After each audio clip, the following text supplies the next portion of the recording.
say my condolences out to myself and to CC. Condolences to yourself? For the Yankees, it was a great run. It was a terrible way to lose. The bats listen, that was a great game. When the Yankees win, I win. When they lose, they lose. That's smart. Listen, anyway, that was an epic Game 6. It was a phenomenal game. It was going to set up a Game 7. However, because it didn't set up a Game 7, that really does put the Astros in a hugely beneficial position going into this series because they didn't have to burn Garrett Cole.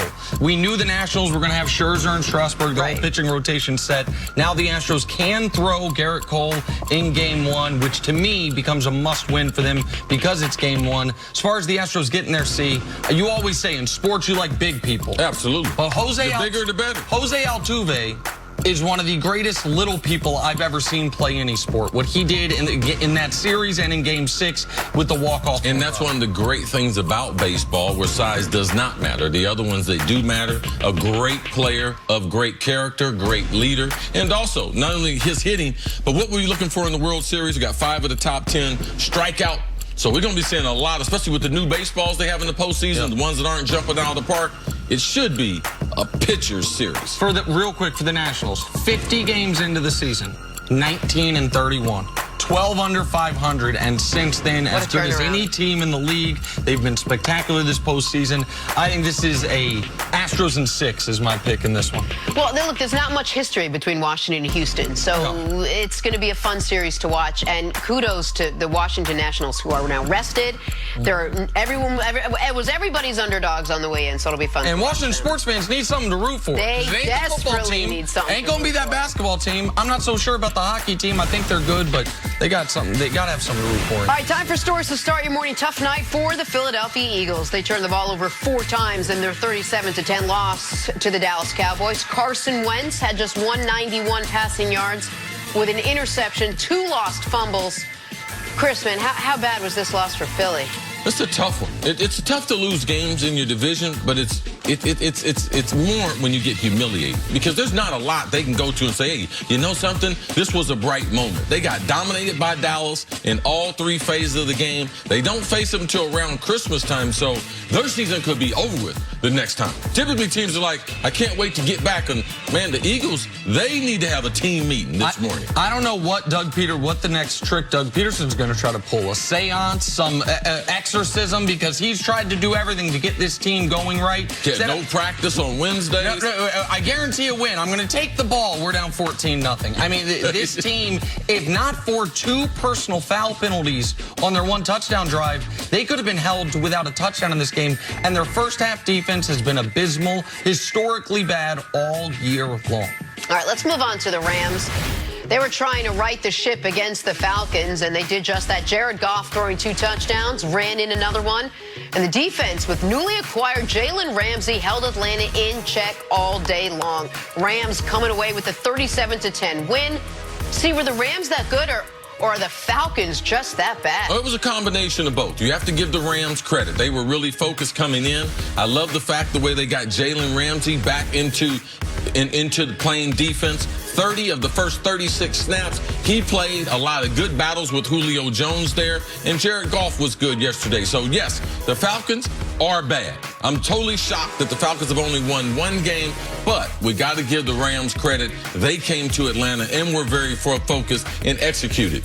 Listen, give the Rams credit, because not only get the win, they were dominating. But even when we were concerned about the Rams after the 3rd straight loss, we did say, if you look at who they have coming up with Atlanta, then Cincinnati, then the bye, then Pittsburgh, they could start piling up some wins, even if they didn't fix some of their issues. For Atlanta, they are a 4th down check with me, Matt Ryan to Julio, away from being 0-7. Being 0-7. Dan Quinn looks like might keep the job through the year out of respect from Arthur Blank, so he took him to the Super Bowl. But that team is a dead team. Coach Mangini told you, watch out for the vote of confidence. Yeah, well, that's a fair point. If he doesn't get fired now, I don't know when you're going to fire him. A little insult to injury, Matty Ryan actually left. Oh, walking boot. Yep, he's in that walking Matt Schaub's still in the league. Still catching them checks. Saints taking on the Bears. My guy, Teddy Bridgewater, having to do it without Alvin Kamara, and this one doesn't matter. Teddy did not disappoint. 281 yards and a pair of touchdowns. Saints win 36-25. They improve to 6-1. Teddy Bridgewater now 5-0 since taking over for Drew Brees. Nick, let's talk about Teddy. How good has he been the last couple of weeks? He's been amazing. He's going to look great when he's playing quarterback next year for the team he played yesterday in the Chicago Bears. Listen, Teddy, for them to be 5-0 with no Drew Brees, when we were saying hopefully they can go 3-3, to testament to Teddy, to testament to Sean Payton, to testament to the quality of that roster.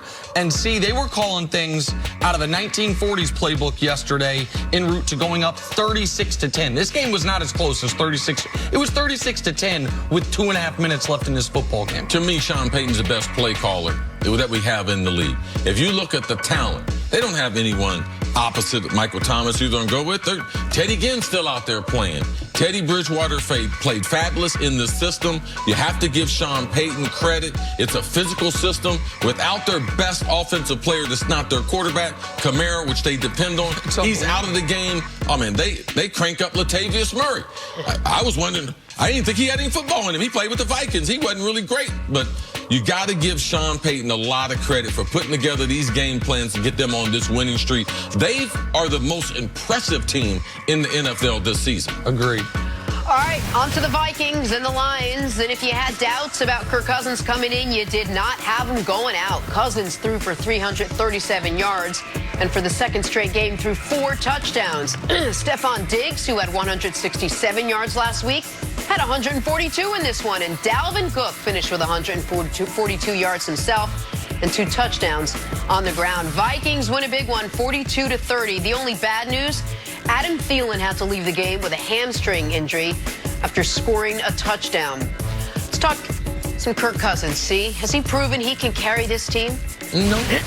Kirk Cousins is one of those kind of guys that regardless of what type of season he has, regardless of what type of game, you're always looking for either the next season or the next game that he's going to come back down to earth. So, no, in Detroit on a Sunday, no, because we have seen too many times where Kirk Cousins in prime time, even though the last 3 weeks of the season, you cannot say there's a quarterback that's played better than he has. I mean, he has played phenomenal 3 weeks in a row. Can he keep that up for the season? No. I mean, he's challenged as a quarterback. He's got his limitations as a quarterback. And also because he's been so inconsistent throughout his career, he will always be one of those kind of guys. He's like Nick Foles. Nick Foles, until he won the Super Bowl, we say, oh, man, can he start for you? Yeah, but can he carry you as a quarterback? No. Kirk Cousins is the same way. He's been phenomenal the last 3 weeks. We should give him credit for that. And their schedule has eased up a little bit, so the Vikings can get on a little run. He has improved, though, because he's taking care of the ball, not making bad decisions with the football, and spreading the ball around. To your point about these last 3 weeks, 10 touchdowns, 1 pick, 325 yards passing a game, and a 139 quarterback rating. He has been sensational. And to the point about the schedule, they get Washington on Thursday. They then get so they get a mini bye week before they face Kansas City, with assuming no Patrick Mahomes. And then a couple weeks later, they have Denver. So they have like 7-3, 8-3 is a very realistic possibility for these Minnesota Vikings, which is critical given what the Packers are doing, given what other teams in the NFC are doing, and the Saints and the Niners. Like, that top of the NFC is stacked. But for them to go to Detroit, a Detroit team that we talked about at 2-2-1 going into this game, but could have been 5-0, certainly could have been 4-1, and the defense had been really good. If you would have told me the Vikings are going to go to Detroit and win, I'd have believed you, but I would have thought they would have won 21-17, that it would have been defensive, maybe 20-16, something like that.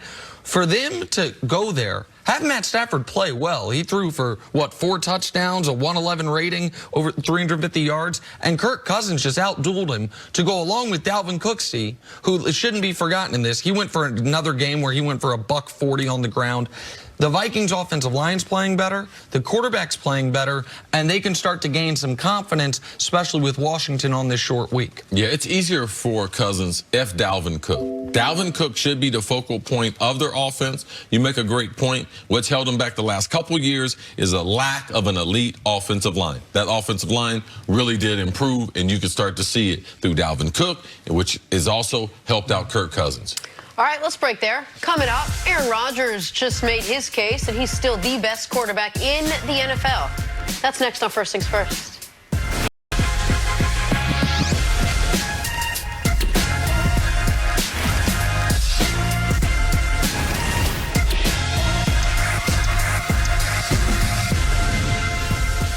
First Things First is sponsored by Ram Trucks, built to serve. Welcome in to First Things First. I'm Sarah Kustok filling in for Jenna Wolf. That's the Hall of Famer, Chris Carter. That's Nick Wright. I would say happy Friday and ask how you guys are doing, I'm gonna knock that out I your think hands. we already know the answer. Yeah.